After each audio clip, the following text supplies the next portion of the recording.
என்னங்க கொடுமையாக இருக்குது. நோட்டு புத்தகம் வாங்க முடியாமல் எத்தனை ஏழை எளிய மாணவர்கள் இருக்காங்க, அவங்களுக்கு கொடுக்கலாமே. போட்டாங்க யாரை எடுத்து போட்டாங்க புத்தகம் படிக்கிறேன் படிக்கிற புத்தகத்தை போட சொல்லி யாரும் ஆர்டர் கொடுத்தது எழுதுற நோட்டை போட சொல்லி யாரும் ஆர்டர் கொடுத்தது பள்ளியோட புத்தகத்தை கூட சொல்லி ஆர்டர் கொடுத்தாங்களா என் புள்ள எழுதுற நோட்டு என் புள்ள படிக்கிற புத்தகம்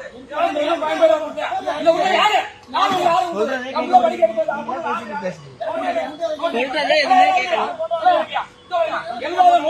எழுதாத நோட்டு என் பிள்ளைகிட்ட கொடுக்க விடாங்களா என் பிள்ளை எழுதாதா என் பிள்ளை மாதிரி எத்தனை ஏழை பிள்ளைங்க படிக்கிறாங்களா அரசு பள்ளியில யார் படிப்பா ஏழை பிள்ளைங்க தான் படிப்பாங்க அடுத்தவங்க படிக்க மாட்டாங்க அரசு பள்ளியில படிக்கிற பிள்ளைங்க பூரா ஏழை பிள்ளைங்க தான் ஒண்ணு இல்லாத பிள்ளைங்க தான் அவங்களுக்கு கொடுக்க வேண்டிய நோட்டு புத்தகம் ஏற்றி விக்கிறா கட்டிக்கதான் ஏற்றி விக்கிறா என் பிள்ளைங்க ஒண்ணு இல்லாம கடையில போய் நாங்க அன்றாட காசு வேலை செஞ்சு காசு கொடுத்து வாங்கி கொடுக்குறோம் என் பிள்ளை படிக்க கூடாதா கவர்மெண்ட் ஸ்கூலில் மீதமாகி இருக்கிற அதாவது மிஞ்சி இருக்கிற நோட்டு புத்தகத்தை வந்துட்டு ஏழை எளிய மாணவர்களுக்கு கொடுக்கலாம். எத்தனையோ பேர் வந்து நோட்டு வாங்க முடியாமல் பேரண்ட்ஸ் கிட்ட போய் சொல்லி அவங்க கடையில் 30 ரூபா 40 ரூபான்னு போட்டு நோட்டு வாங்கி கொடுக்குறாங்க.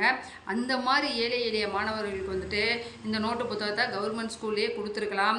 ஆனால் இவங்க வந்து என்ன பண்ணியிருக்காங்க அப்படின்னம்னா பழைய பேப்பருக்கு அதாவது எடைக்கு போடலாம் அப்படின்னு சொல்லிட்டு பழைய பேப்பருக்காரவங்கள வர வச்சு எடைக்கு வந்து போட்டிருக்காங்க. ஒரு கிலோ வந்து 10 ரூபாய்க்கு வாங்குவாங்க. இவ்வளோ நோட்டு புத்தகம் அதாவது யூஸ் பண்ணாத நோட்டுங்க எல்லாத்தையுமே வந்துட்டு இந்த மாதிரி எடைக்கு போட்டிருக்காங்க. அதை பார்த்த பொதுமக்கள் வந்து கதறாங்க.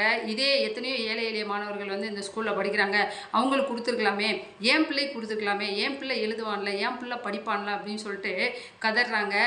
இது நியாயம்தானங்க. அவங்க கேட்குறது வந்துட்டு நோட்டு புக்கு வாங்க முடியாமல் எத்தனையோ பேர் வந்திருக்காங்க, அவங்களுக்கு கொடுத்தா அது வந்து உதவியாக இருக்குமே. ஒரு ஸ்கூலில் மிஞ்சி இருக்கிற நோட்டு புத்தகத்தை அந்த ஸ்கூலில் படிக்கிற மாணவர்களுக்கே வந்துட்டு கொடுக்காம இப்படி எடைக்கு போடுறது அப்படின்றது எந்த விதத்துலங்க நியாயம்? அப்படியே எடைக்கு போட்டு அது மூலமாக வர்ற வருமானத்தை யார் எடுத்துக்குவா?